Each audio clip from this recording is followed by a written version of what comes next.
Mense vra my wat ek doen.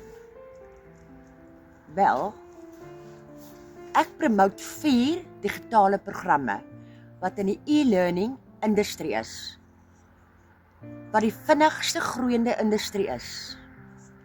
Dis hoekom ek iets aanlyn kies, nommer 1. Want dis waar die wêreld heen beweeg.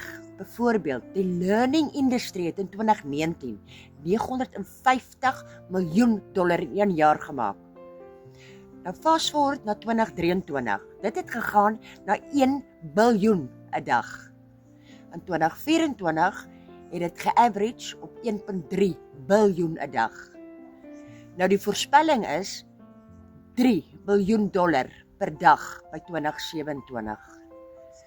So dit maak sens. Dit is die trend en daar is 'n klomp geld om te maak. En dit laat my met 'n automated aanlyn besigheid op die ouderdom van 62. En dis nie bloed, sweat en tears nie, nee. Okay, nou terug na my eie 4 size program.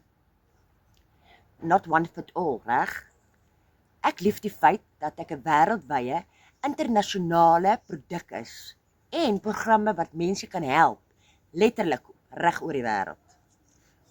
Ons program is ook in Spaans, so as jy geld aanlyn wil maak en jy probeer uitfigure hoe dit werk op die regte manier en jy wil deel word hiervan, sê net in die comments reg en ek deel dit met jou.